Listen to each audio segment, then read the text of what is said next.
With the Realme 7 Pro finally here, we could be looking at a new camera supremo under rupees 20,000. So I decided to compare it against two smartphones that I think are possibly the best camera phones under rupees 20,000, which is basically the Poco X2 and the Galaxy M31s. Now with the new Sony IMX682 sensor and of course a host of new camera improvements, the Realme could give this one a tough fight. Hi, I'm Ershad from Mr. Phone, and let's get this three-way battle started.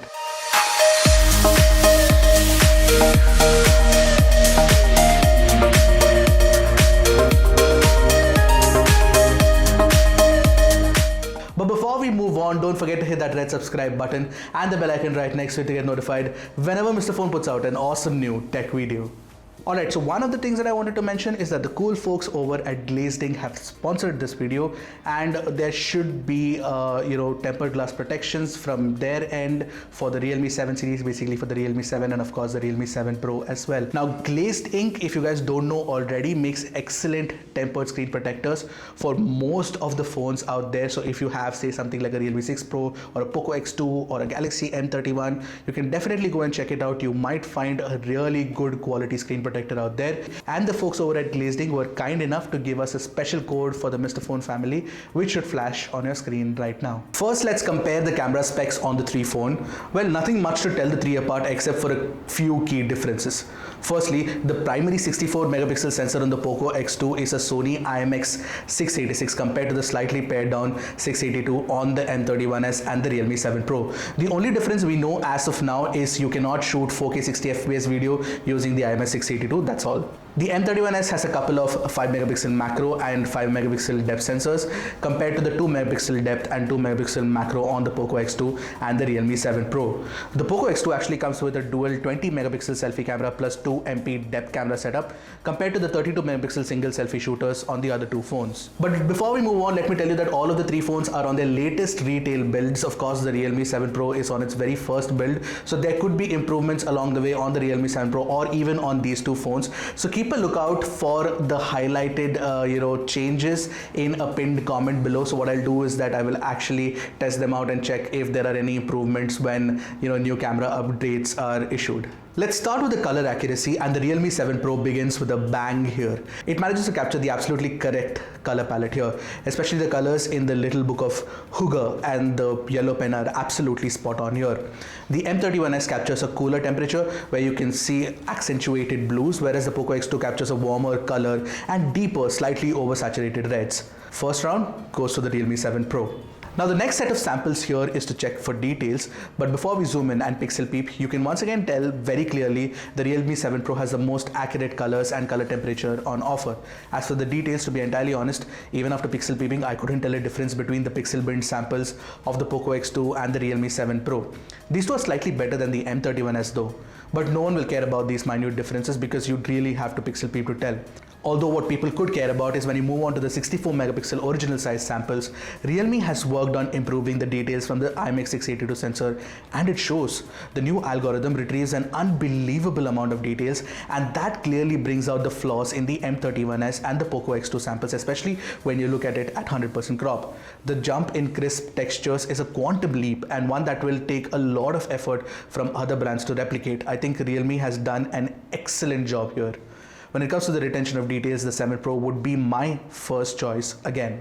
Now when you look at the dynamic range performance, the Poco X2 ends up blowing out the highlights, and at close crop you can see a lot of noise in the shadows as well. Plus the Poco X2 doesn't bring out as many details from the shadows if you especially take a look at the building behind.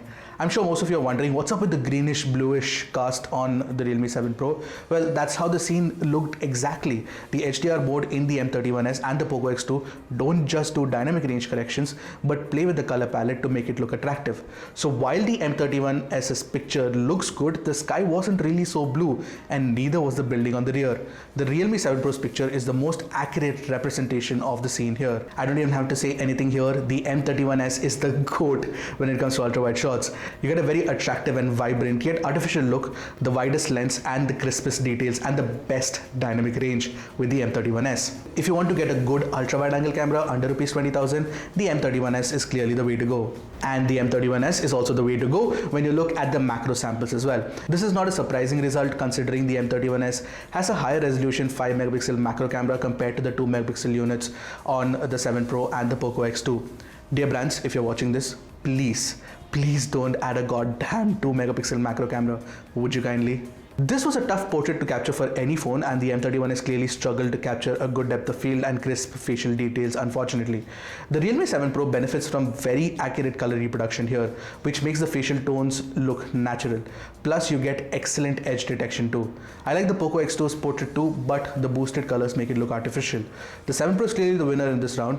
All the three phones are great selfie shooters, except for the fact that the Poco X2 does so with over sharpening.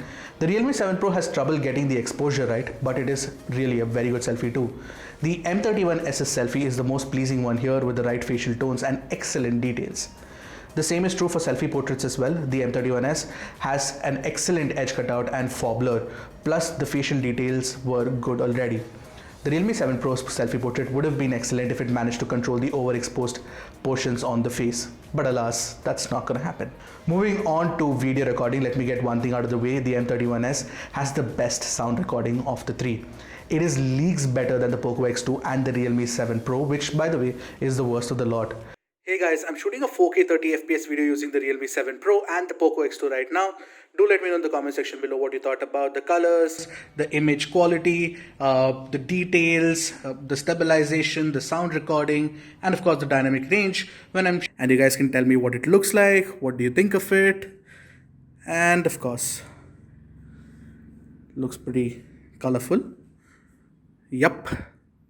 However, you get a better range of colors on the Poco X2 and the Realme 7 Pro because it captures 4K video in the BT 2020 color space, whereas the M31s still uses the older Rec 709 color space. The dynamic range is the best on the 7 Pro though. All the three offer equal levels of stabilizations as well. I couldn't tell the three apart. However, Realme 7 Pro has a UIS and UIS Max stabilization feature. In UIS, you can shoot at a maximum of 1080p 30fps with a very tight crop.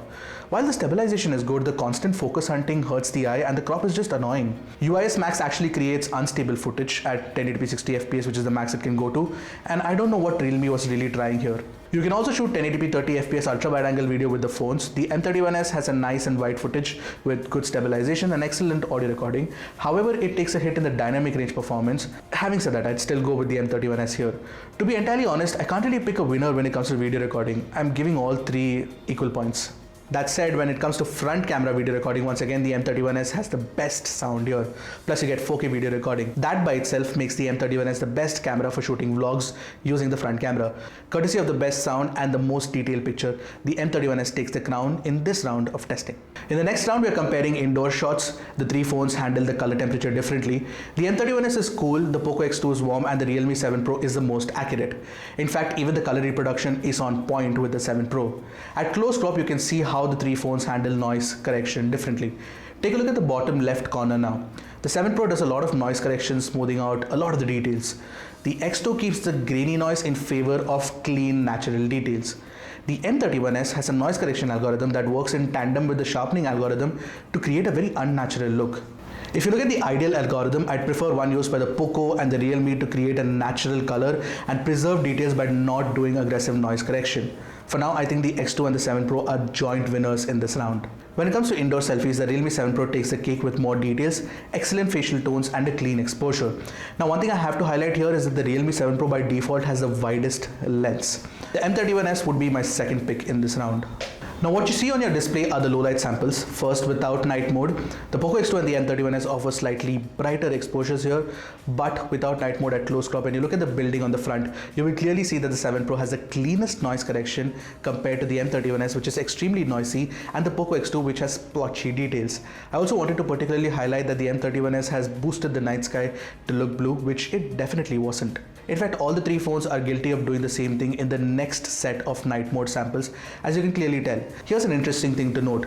Both the M31s and the Realme 7 Pro are cropping in to capture the night mode shot. This is possibly to prevent any issues arising out of capturing multiple frames at multiple locations. In any case, the Realme 7 Pro's nightscape mode is just fantastic. You get extremely sharp details at close crop, especially with the clean reproduction of the sky. Plus the boosted colors along with the well-controlled exposure makes the image look very attractive. Even if you take a look at the blue PepsiCo logo, you can clearly tell that the 7 Pro has captured a far better image. Now that's not it. You get professional controls on the nightscape mode. This kind of control is great and helped me actually recreate this picture accurately by capturing exactly what my eyes saw. You can see darker shadows but bright portions.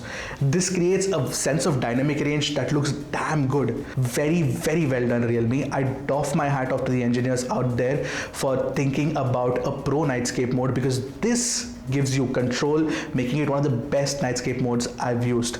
I think that this feature needs to actually translate to flagship phones as well. It's very surprising that the Realme 7 Pro did it first, or maybe there could have been other phones, but I mean, this is the first time I'm seeing on a phone. But when it comes to low light ultra wide angle capture, the M31s is my favorite. You get punchier colors, a wider frame and more details.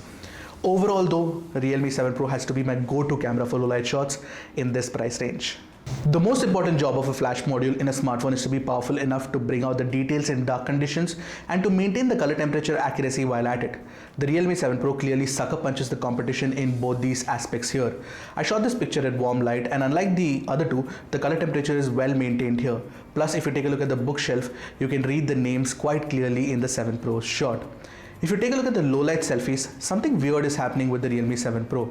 I shot this in warm light and the M31s is so good here. Even with the night mode on, you don't necessarily get a better selfie with the 7 Pro. In fact, I don't even like the night mode selfie on the M31s, so let's go back to the original one. Now the Poco X2 doesn't offer any enhanced night mode, but I don't mind the regular low light selfie here. Having said that, the M31s without night mode is obviously the best low light selfie capture here. The M31s has a brighter screen flash which brings out more details but ends up overexposing the face.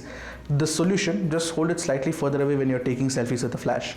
I know this advice is like tech support saying, have you turned it off and on again? Well, I couldn't really find a better solution for this overexposure problem, so let me know if you have any solutions in the comment section below. Alright, so we're at the end of our camera comparison and we're bringing the scoring table back. As you can tell, the Realme 7 Pro has come out on top by a whisker. But does that mean it is the best camera under Rs 20,000? Absolutely not.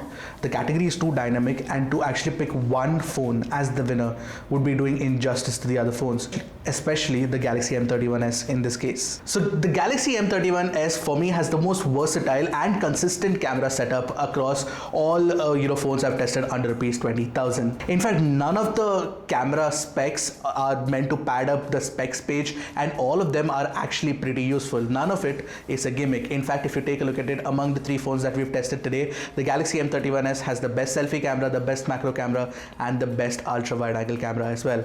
Having said that, the Realme 7 Pro has made tangible improvements in areas that matter to me the most. For example, the colors are accurate, the details are absolutely incredible, and the low light performance, as you guys saw, was absolutely fantastic. I think that's a very good job by the camera engineers over at Realme. Now, one thing's for certain, the cameras on the Poco X2 have been bested by the Realme 7 Pro and of course the Galaxy M31s as well.